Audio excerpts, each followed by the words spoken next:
right, troublemaker, you're the one here. When it comes to freedom, Mr. Chairman, I like to make trouble. Welcome, Scott. Tell us about which bill you want to take up first, sir. Let's do this, Mr. Chairman. Let's take up House Bill 1430 Okay. and go through that. And let me. Well, first of all, I think we have a substitute. We do have a substitute, Mr. Chairman. Before we adopt it, though, I think we ought to go ahead and have a discussion about the bill and then kind of where we are in the process and where we want to proceed from here. Yes, sir. And let some folks have their day in court, and then we can decide what we want to do. Right. Mr. Chairman, this bill comes to us based on the concern of a farmer in Fauquier County who believes that her rights under the Right to Farm Act have been prescribed by government action, and that the remedy to fix this problem is to bring more clarity, if you turn to the bill, to bring more clarity to the section on the definition of agricultural operation. All right, let's just clarify. We're talking about the original bill. We're talking about the original bill for now. Yeah. And that is the language you see on lines 20 through 28. I'm sorry, 25. And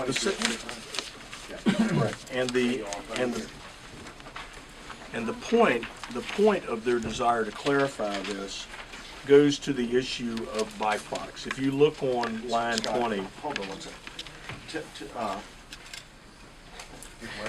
We're talking about the original bill, 1430, and we are on line 20 through 25. okay?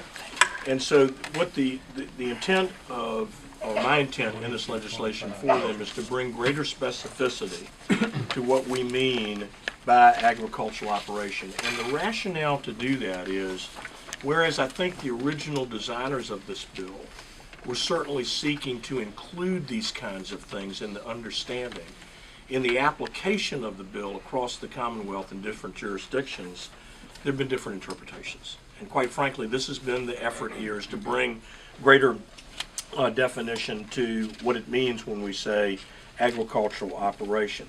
The other piece that's key to this, and it really goes straight to, and Mrs. BONETA is here, and she's going to speak to this issue in a few minutes, but it's really, really very important to understand that the proponents of this bill feel strongly that we have to say that agricultural operation shall include, and this is on line 20, commerce to farm, or I'm sorry, include the commerce of farm to business and farm to consumer sales, to make that very, very clear.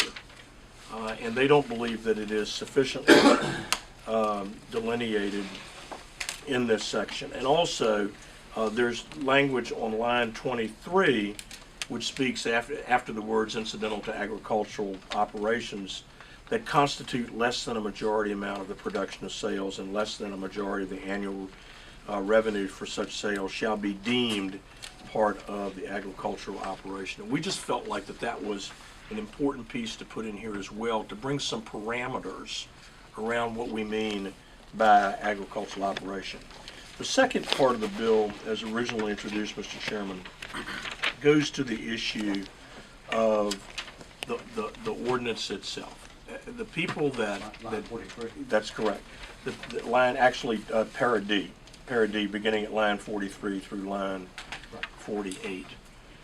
People here feel very strongly that these ordinances have been put in place which prescribe the ability of a farmer to be able to do his or her right, which is to farm, should have some teeth in it, and that these ordinances be null and void, quite frankly. The remedies, and they're tough. They're tough. But folks want to send a strong message on this, that when we pass ordinances that prescribe the right of farmers to do what they are intended and should be by right to be able to do, that there would be consequences, that we raise the bar. And you can read the enactment language which goes to the same piece. Mr. Chairman, I wish that we could find a way forward on this bill. I really do, and it's been tough. I've tried to negotiate with the Farm Bureau. My folks have given me the latitude to sit down and work with people, and I'm not sure that we have been able to get there. But that said, Mr. Chairman, I'd ask the indulgence of the subcommittee to let a few people speak. And one of them that has some brief remarks is Mark Fitzgibbons, who has been a very important advisor to Martha and others who were concerned about this issue. And I would like the committee to hear from him, followed by Martha, and then Joe Salatin, who has a great deal of experience in the farm business, and I'd like to have those three members speak on behalf of the bill at this time. Would you like questions from the committee first? Or? That's fine. I'm happy to take questions now. Doug Doctor, in the under the remedies, especially like line in the 56 phone, do we do that anywhere else? If a locality doesn't do zoning, et cetera, is that not a lawyer? So is that It is a novel remedy, Mr. Chairman, but it comes on the heels, quite frankly, of the shock, if you want to know the truth of it, that people have experienced with respect to this right to farm controversy. And I think what you're hearing from people is they want a clear statement. They want to make it very clear that in Virginia, right to farm really means right to farm.